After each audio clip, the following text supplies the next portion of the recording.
Talk about the date 37, the scenario of war between Ukraine and Russia, or you can call it Russia and Ukraine. That is the thing. That is today's 38th day as far as our time is concerned here in India, and that was 37th day there for Russia and Ukraine. So Ukraine President Zelensky warned the Russian in consolidating.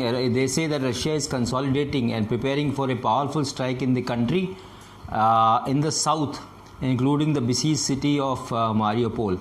Earlier we heard that Mariupol has been contained and it has been isolated from rest part of the Ukraine, but still Mariupol is fighting, and that is what Zelensky has come out with, that there will be heavy strike on besieged port city of Mariupol.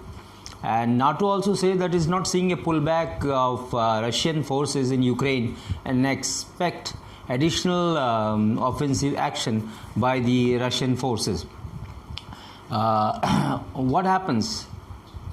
Russia is not stopping. There was a lull 2-3 days back that there was hardly any bombing or fighting as far as Mariupol is concerned, but now that is what the intelligence report says, that Russia is going to attack from down south, and Russia is reinforcing its military efforts in the eastern Donbass area. This is ready for more prolonged conflict. So this is Ukraine forces are fighting very hard there, and but still Donbass area, that region which was given freedom by Russians as independent state, they are fighting. Russian soldiers are there, and Russia is focusing their military might that side to attack it more. Only point raised was that Chernobyl has been vacated by Russian forces. They say that Chernobyl is a defunct plant now after this strike, and Ukraine is taking it over back, whereas Russians are pulling out from that area and moving towards Belarus areas. So there is also heard that they have taken many prisoners, that is captives, civilians and military personnel. That is what information comes in, and Ukrainian servicemen and officials in the capital of Kyiv, they say that the troops seize control of Chernobyl sites, and radioactive waste is still stored from the day of invasion. There are still the radioactive waste is lying there. And as far as Joe Biden is concerned, he says that Putin needs to be isolated and could have placed some of his advisors under house arrest.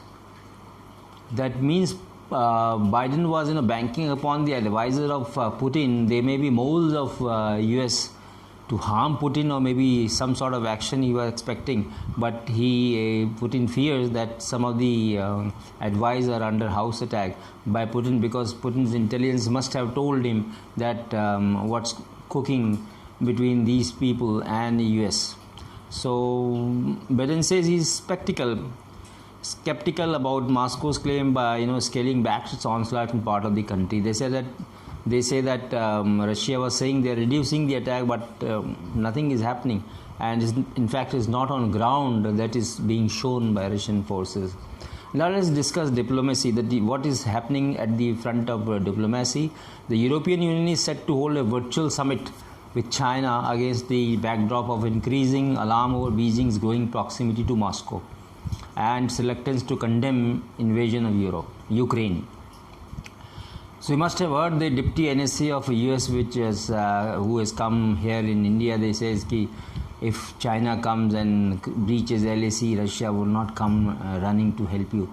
So I have already told in one of my videos, there is no requirement. Indian forces are capable of giving a bloody nose to Chinese, and they have learned a lesson in Galwan. So there is no threat as far as India is concerned. India's might is much more, and willpower is still strong like a rock. Anyway, so that is what is going to happen. See what happens is after the discussion on China. Turkey says the foreign minister of Russia and Ukraine could meet within about a week or two in Turkey. This is at the behest of Erdogan. He is facilitating this meeting. Whereas something happening in Delhi here, the Russian foreign minister has come, the American foreign ministry representative, that lady has come, and the deputy NSA of US has come, and they are all here, and they have met the foreign minister of India, and maybe Russian foreign minister may meet Prime Minister Modi. Something they are expecting, both the blocs, that is the US and Russian, that Modi should come up with some sort of solutions to end this war. And since we as Indian keeping our stand as independent, and we are non-aligned to anyone, let's see what happens in day to come. As far as economy is concerned, Putin says unfriendly countries including the European Union members must set up ruble accounts to pay for gas deliveries from April onwards. So Russia is very clear. They said that no dollar business, is all ruble, and they say that existing contract will stop if ruble is not paid towards the payment price of gas and oil, whichever country, European country is buying, or whosoever country is buying. So German Chancellor, Olaf Scholz insisted payments continue in euro or US dollars, while France says Paris and Berlin may prepare a cut in Russian gas delivery. They may reduce, and they perforce have to buy American gas and oil. Let's see what happens. But Russia is maintaining that he'll deal in the business with its own currency, that is ruble. And United States hit back. A series of Russian technical firms with sanctions, including the nation's largest chip maker, Micron. Micron is a Russian company which makes chips, semiconductors.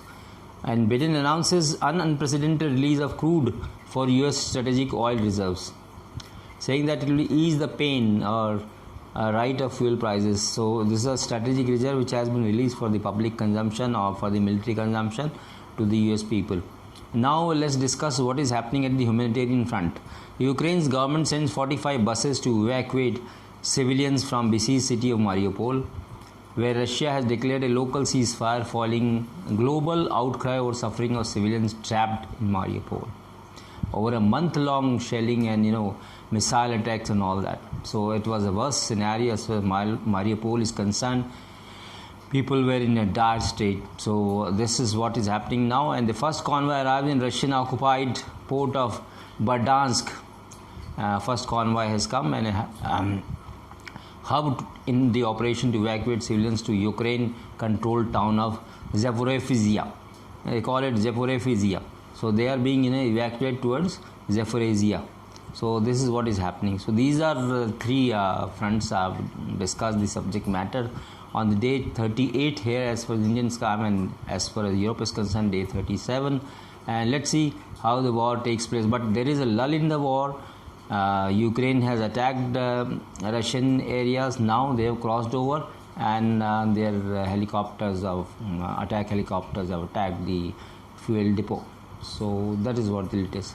Keep watching my channel, subscribe it, like it, and tell your friends that they should also subscribe it. If you want, you can send them the links and tell them to join.